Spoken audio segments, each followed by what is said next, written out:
You're listening to Talking Bullish, your Bradford Bulls fan podcast. And we're your hosts, Laura Micklefield and Alan Raisin. Join us this week for a very special podcast where we welcome Noah Gascoigne, the head coach of the women's team, to talk through the team and his history with the club. We'll also do our usual preview for the next match against Hull FC and Bull and Noble. So as you said, Laura, we've got a special episode today featuring Noah Gascoigne, the head coach of the Bradford Bulls ladies team. And I thought, with women's sport becoming ever more popular, there's more WSL football on TV. There's been record attendances in rugby union internationals recently this year. So like 81,000 for an international in Twickenham or whatever it's meant to be called these days, and 30,000 in Scotland as well. It's a great time for women's sport, and also big in Australia, isn't it? Yeah, so rugby league, obviously the women's game is quite large in Australia, and it'd be, obviously with the statistics you're saying about other sports and such, it'd be great to get the same impact here in the UK. So Noah is part of that process of trying to make that a reality, being the coach of the Bradford Bulls women's team. So welcome, Noah. Thank you for coming on the show. Thank you very much for having me. Very excited. Yeah, so just tell us a bit about yourself, like your history with the club.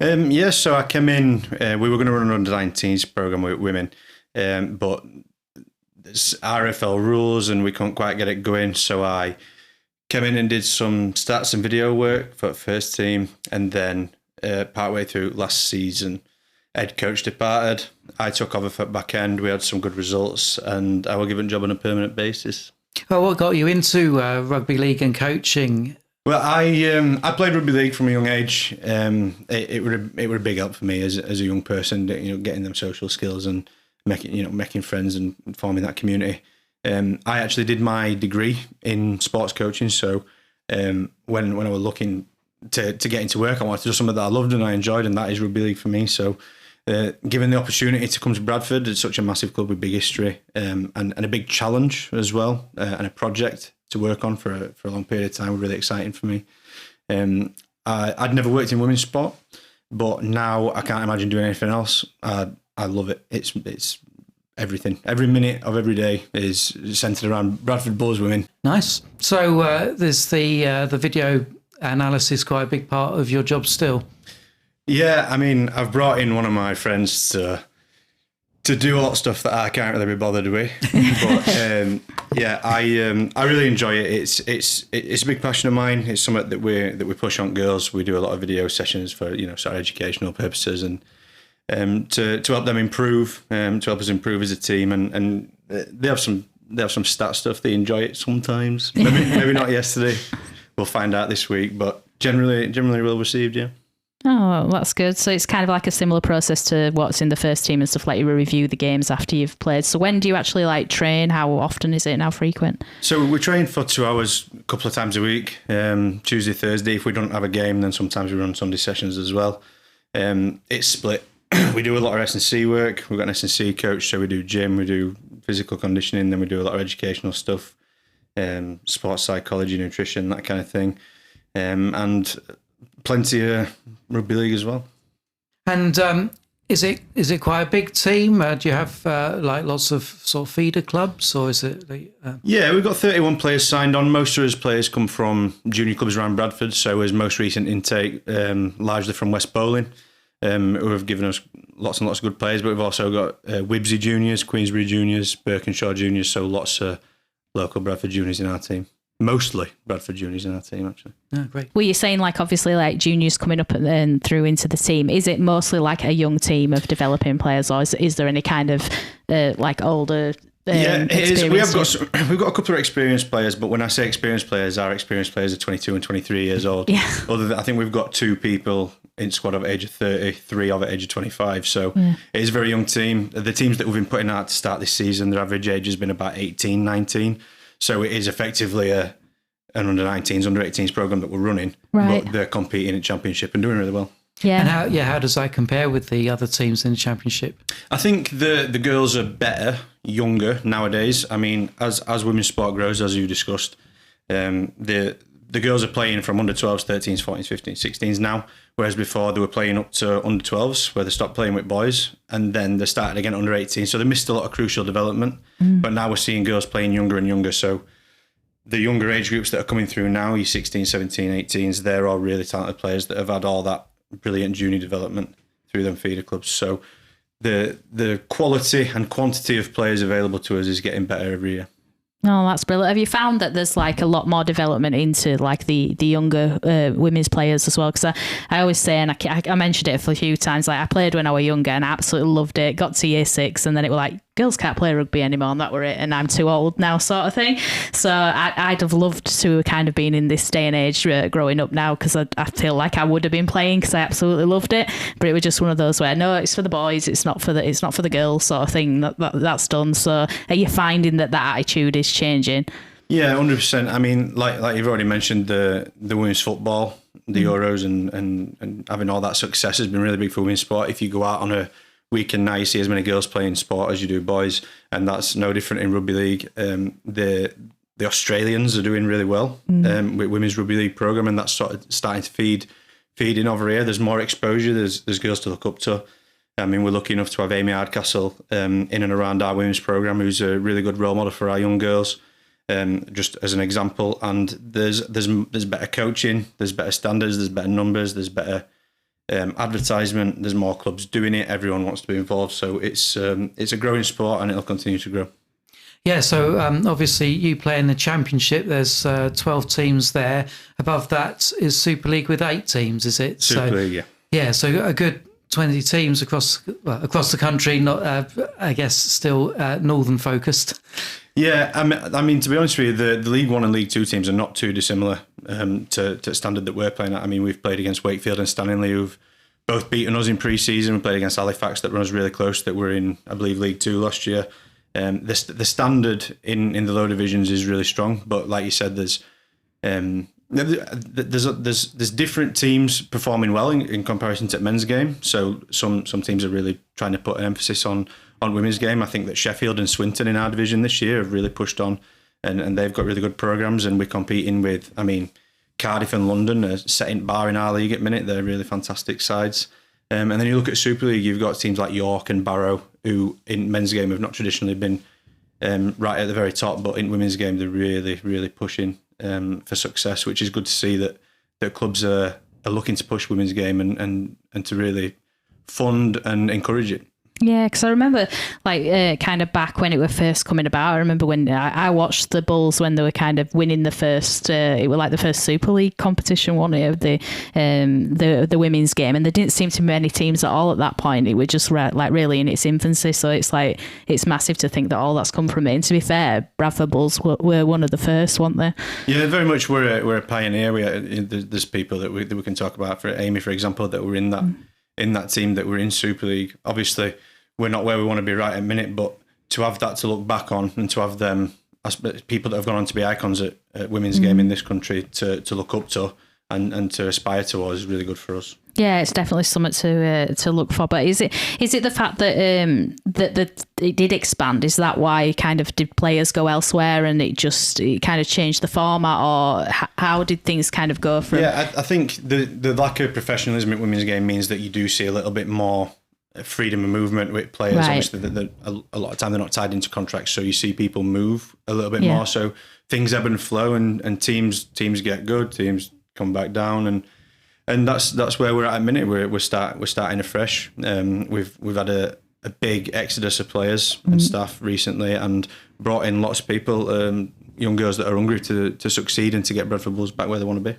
Yeah, that sounds really like promising for the future, like you say, with a young team coming from like Bradford clubs who want to play for Bradford, which is, it's kind of the ethos the same for the men's team as well, isn't it? Like having that kind of link to it, and it feels like there's obviously something similar going on in the women's team as well. Yeah, we're really proud of the fact that so many of our players are local juniors, and we're not, I suppose we're not in a position at a minute where we're enticing top players. Obviously Super League teams are doing that, but what we're doing is we're developing the best of the Bradford local juniors, or what we think at best at Bradford local juniors anyway, and hoping to grow together as a coaching staff, as a playing staff, as a club to get us back in Super League.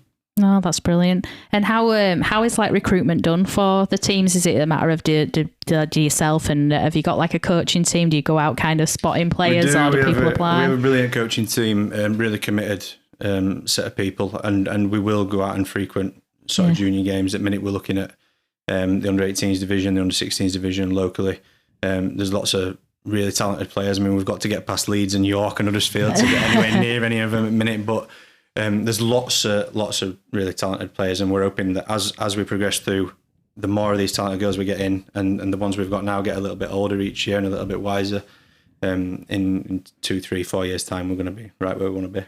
No, that's brilliant. You can definitely see a shift in like women's rugby league. I think even just kind of watching the international game, like speaking to people before, just didn't even know it were a thing, and then now you're like, I watched the women's game when it were on telly. That were really good. Like I enjoyed it. I'm going to watch some more. And like seeing in Australia, the crowds they're massive out there, and it'd be great if we could get similar here. Yeah, it's brilliant. I think the women's origin this year broke all kinds of TV records, and we try and push our girls to watch as much rugby league as we can, especially at women's game. But you know, the exposure nowadays that they get, there's games on TV, which is a very, very new thing in women's sport in general, but especially in women's rugby league, it's no less tough. They might not be quite as big and strong and fast, but they're definitely no less tough. Oh, definitely. I enjoyed watching the Challenge Cup last summer, actually, with, I can't remember who was playing, but it was a good game between the two women's teams. Was it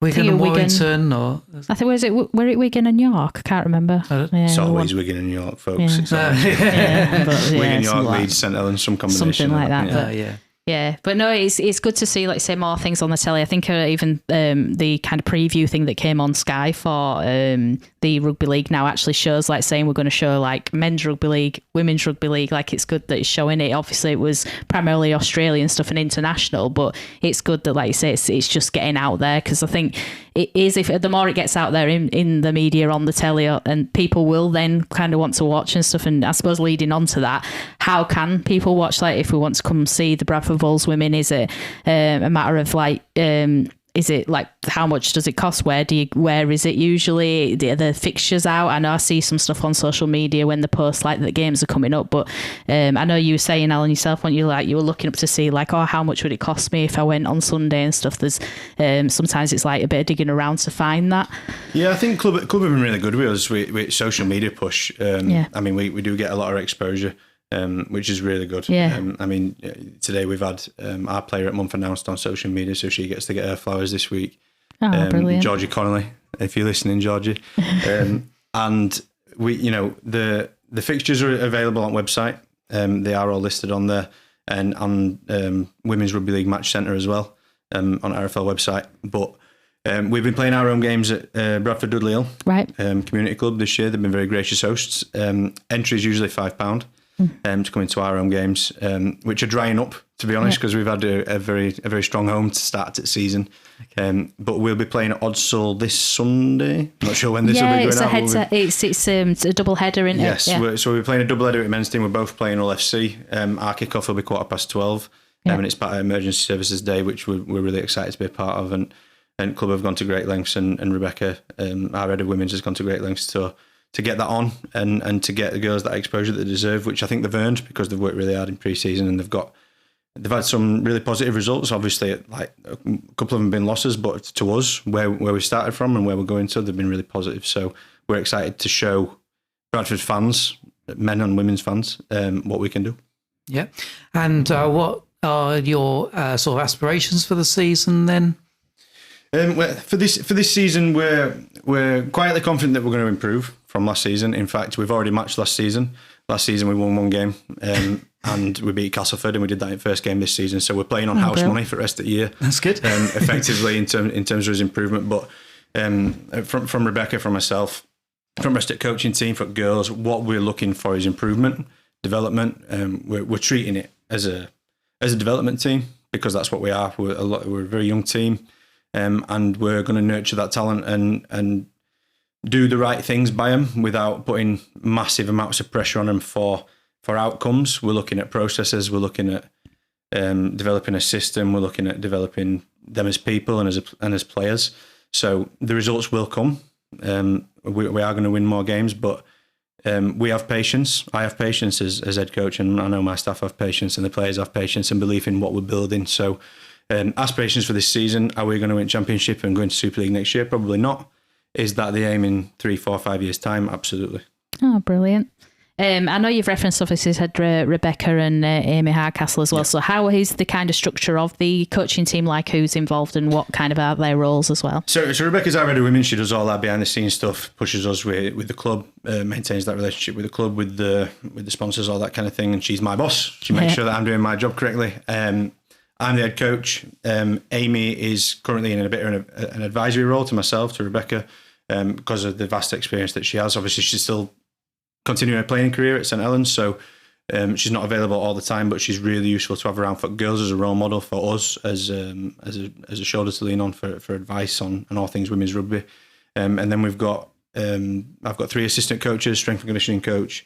We've got Statman, who lives in a stat cave and never appears. We've got physio, we've got player welfare, we've got a full team, all mostly voluntary, all amazing people that really deeply care about women's rugby, deeply care about the girls, deeply care about Bradford, who are all doing fantastic jobs.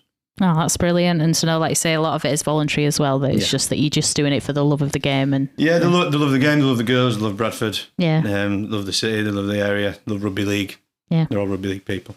Yeah, no, that's good because we were going to mention about the match last week. So it was there was one try scored, wasn't there? So that was the positive.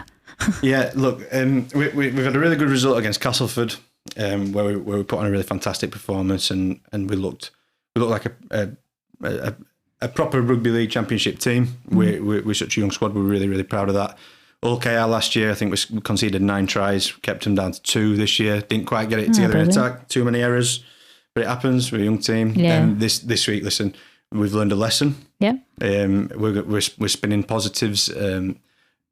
Listen, we had a lot of injuries. We had a lot of people moving around in unfamiliar jobs, and we've got young girls who are only just learning their own position. So some of the tasks I put them up to yesterday were really difficult. They stood up and they maintained a brave face and got on with it. But we know that we weren't good enough in a lot of areas, and we're going to address that in training and start this week fresh. Yeah, no, definitely. But I think it's the positive, like you say, that people are stepping up and the effort's there and the passion to do it is. And you don't always get the wins. And I think even like fans watching, you get that. You're not always going to get the wins, but if people have put the effort in, you still enjoy watching it and appreciate it. But the wins will come, like you said. So. And Hull FC seem to be in a similar position, low down in the table. So you're feeling confident? I don't pay any attention to the table. I don't pay any attention. I know that Hull FC are going to give us a really good game. They've the loss to the local rivals in a similar fashion to us, not much in it.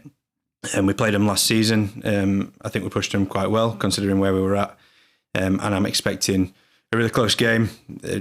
All always send tough girls. And they've had a really good start to the season on pitch, off pitch. I mean, I don't know if you saw a story of them pulling over outside at motorway to help out the people in need, but they've had some positive, good news stuff off field, and we look forward to congratulating them on that and welcoming him for a exhilarating game of rugby league. I won't be sleeping on Saturday, but I'm really excited. I think that we can put a performance together, and I think if we play our best rugby, we're a match for most teams.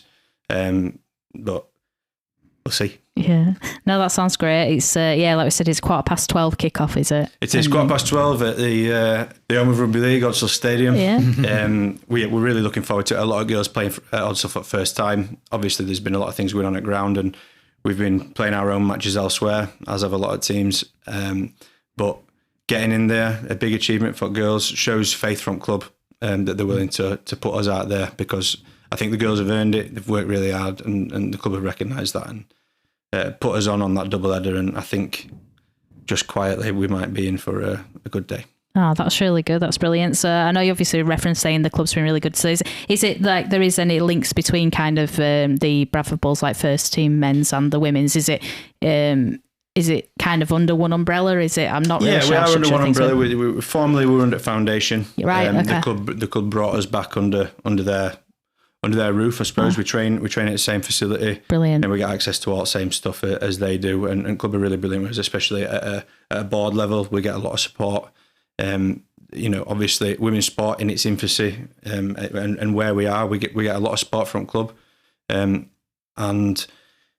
we share an awards night. We do all those events together, that kind of thing. And obviously, what you're seeing here is really good as well. This double header. Yeah, that's great. No, I like to see us when there's been double headers before, staying and watching the women's matches, and a couple of times I think they've been after as well. So I think it's quite good that it's before, because I know you mentioned that once, Alan, didn't you? I think we'd been to one and the one on after, and they're saying a lot of people kind of rush off home, but it's like a lot of people will be willing to come earlier to watch, and I really hope they do. And like I say to anyone listening, make sure you get down early to have a watch. I know we will. We're so going to give it a try. Yeah, I did try and make it to the last weekend's fixture, but unfortunately the timing didn't work out. I'm glad you didn't go there.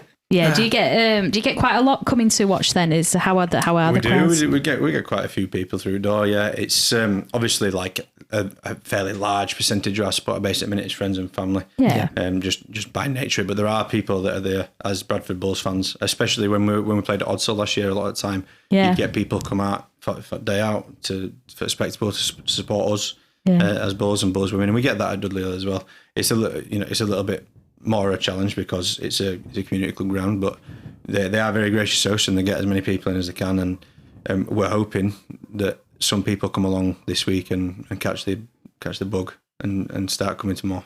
Yeah, I really hope they do as well. Like I say, I have enjoyed when I've watched them in the past, definitely. It's just obviously getting a chance to go see them sometimes is not always possible. But speaking of that, do they try and sort the fixtures so that they don't clash with the other, like the first team and such? So will they have like the men's team playing at a different time to the women's team, or do you find sometimes that it's just unavoidable and they have to put them on at the same time? Yeah, I mean, there's not too much thought goes into it. I don't think to that extent. But if when we do get an opportunity to put on a double header like this, then we are gonna take it. We're gonna push until someone breaks and says, logistical nightmare though it is. But we get our fixtures from a completely different. Right, set different of people, set, so they are when they are. We do submit at the start of the season. Please don't have us at stadium at the same time. But obviously we've not been playing at the same ground this year, so it's not been a big issue. But lots of clubs we find are using stadium and do have that access as we have it past, and it's really brilliant for girls as an experience to play at these big stadiums, and for us as coaching staff, it's exciting as well to be part of this, to be part of Bradford Bulls, and to go and to play at. To play at OKR, to play at Salford, to play at Warrington in these stadiums, it's brilliant. Yeah, no, that's really good. And like you say, there's a few that are playing there for the first time at weekends, so that'll be really good for them. So. Yeah, big day out for them, for the families. Yeah. Expecting some nerves. Oh, Careful under eyeball in front of a couple of thousand people. But I'm really excited for them to get to show what they can do to so many people. Oh, well, we'll make sure we're there cheering them on as well. So, yeah. Was there anything that you wanted to bring up? I'd love to sit here and wax lyrical about all 31 of my players, but I'll not bore you with all that. Listen, what I think is key for me for listeners, and we see this on social media, we see it through word of mouth. Like you get negativity surrounding women's team, which some of it's founded and some of it's unfounded. It's not been a brilliant time. We're not going to lie over the last few years, but we've made some big changes. We've brought in a lot of young players, and what we ask for is patience that we have as coaching staff, as playing staff, that the club has with us, the support we get from board level, from all the way down. We're all very patient about what we're doing. We're very confident in what we're building. We're confident in the girls, in the staff, and we're going to get where we want to be. But it might not be this week. It certainly weren't last week. But we're heading in the right direction. So we're hoping that everyone keeps the faith in us and remembers that when we're talking about Bradford Bulls Women, we're talking about Bradford Bulls girls a lot of the time. And they're young people who need love and support and encouragement, and not negativity wherever they might find it. Yeah, no, definitely. I think, like you say, you do find some negativity everywhere from certain people and stuff, but nothing but encouragement, hopefully, is what will come their way, especially on Sunday when we get to see them in action. Hopefully so. So thank you very much for Noah for coming in today and talking to us. That was really good. So just looking back at the results from last week, as Noah alluded to, it wasn't a success for the women's team this week. It was a 34-6 defeat to witness. Yeah, but as he was saying, no lack of effort there, and hopefully some wins to come for the Bulls women this season. But it was a better story for the reserves, playing London Broncos, and we won 28-22. Yeah, a great win. It seems like it was a thriller, and a couple of tries in the second half to add on to the first half score, and it was at 28-22, so well done to them. Very good. And talking of results, we forgot to go through our results for the prediction competition last week. So I better quickly mop that one up. So as we all know, the actual score was 38 to Wigan and 14 to the Bulls. I predicted 32 to Wigan and 18 to the Bulls. And that scored me 13 points. Laura, unfortunately, yours 26 to 10 only scored you 10 points. So overall for the season, I've pulled it back. So I'm on 106 points and you're on 107. And it's getting close now, Alan. Like, we're really going to have to think about these predictions for Hull now, because it could be getting close. Yes, indeed. Well, one thing that wasn't close, though, was Hull's last defeat to Toulouse, and at home as well. Yeah, I know. Surprising. But I did think to myself, to be fair, we pushed Hull, and they had Will Price at the time that just tore us to shreds, and he's injured. So I thought, well, if you'd have took him out of the equation last time, well, we had a similar result. Maybe so, if we see. But yeah, Toulouse were victorious in a 12-4 victory. And I know I read some things online on social media that they're saying, don't give us hope. Does that mean we're going to get a win this week? But so every chance of beating Hull. I think we've every chance of beating any team on our day and when we've got our full team. But like I say, we know we've been through some injury crisis, as we've well documented in the last few podcasts that we've been saying about. But it does look like we get a couple of players back, as we mentioned last week. So a bit of a stronger team to face Hull than we did have last week. So what are you thinking, Alan, to pull ahead in the prediction game that we are playing? I'm struggling really, because I am looking at Hull's form guide. They've won 3 of their last 6, including a win against Leeds, but then there was that recent loss to Toulouse. So I kind of think they're all over the place, aren't they? So yeah, it's a bit hard to predict. A bit difficult to predict, as it should be, I suppose. But I am going to say, let's see, I'm going to be confident about a Bulls win. I know it's certainly not a certainty, but I am going to say that it's going to be 28 to the Bulls. Let's go 28, and let's say 20 to Hull FC. Right. Yeah. Well, in my head before your prediction hour, I had a score in my head, and I'm going to stick with it. I was going back and forth oh, shall I see what you say? And I thought, no, I'll just stick with it. So in my head was 20 to the Bulls, 18 to Hull. Yeah, that'd be a good one. Yeah. So yeah, not too different. Not too, yeah. So we're both going for a Bulls win. I feel that there's one due. We're at home. Yeah. Got a few people back. Had a week off. Yeah. Maybe. Yeah. Let's get the positivity back on track. But we shall see. Hopefully, we are right in both predicting a win this week. And of course, following a ladies' win earlier in the day, I'm sure it'll spur those men on. Yeah, definitely. In the spirit of that, Alan, should we have a little prediction of the women's game score? Yeah. Okay.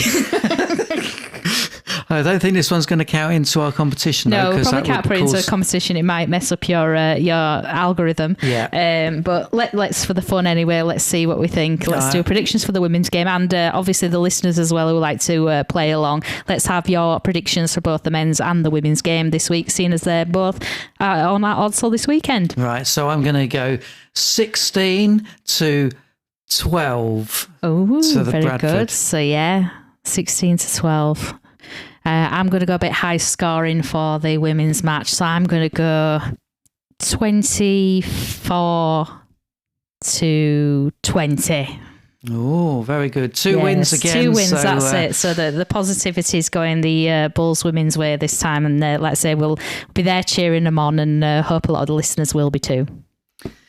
Yes, but that does make me nervous because you're traditionally very pessimistic. So. I know, I am usually really pessimistic, but I feel like, I don't know, I feel like some wins are due our way. True, yeah. So let's see. I mean, it's one of those, if we don't, as long as the effort's there, like we were saying, and I suppose what Noah was alluding to with the women's team, you can't fault the effort, and if that's there, even if we get the losses, it'll come in time, and we'll get the wins eventually. Absolutely, yeah. So on to Bull or No Bull, where this week Laura is going to present me with her 3 statements, one of which is false, it's the Bull, and 2 of which are true as Brian Noble. Yeah, and in the spirit of tradition, as we always do, this is going to be about Hull FC. I knew this, and well, I didn't know. I suspected this, and I still didn't do any revision. Oh, I thought you might have done. So I tried to find some interesting facts that might, not be that obvious.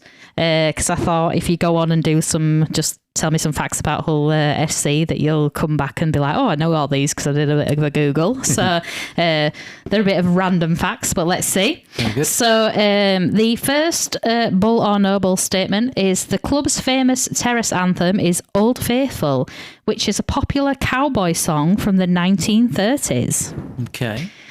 The second one is during the 1950s, Hull FC famously became the first rugby league club to install an undersoil heating system at their stadium. And in 1978 to 1979 season, Hull became the first ever rugby league team to win every single one of their 26 league games. Oh, okay. Interesting. Yes. So, I can believe the first one, because I think when we went there were lots of signs about Old Faithful, and that seems to make sense. Mm-hmm. I'm a bit dubious about the undersoil heating because they now share a ground with Hull FC, Hull City, sorry. I should have specified it was at the Boulevard, which was their previous home. Right, sure, but things must have gone wrong maybe if they now share their ground with a football club. Well, maybe not. Maybe it was just an opportunity. And then winning all 26, was it? It says, 26 league games in the 1978 to 79 season. Well, you've done this to me again, because last time you put a statement up about an unbeaten run, and I got it wrong because I couldn't believe it.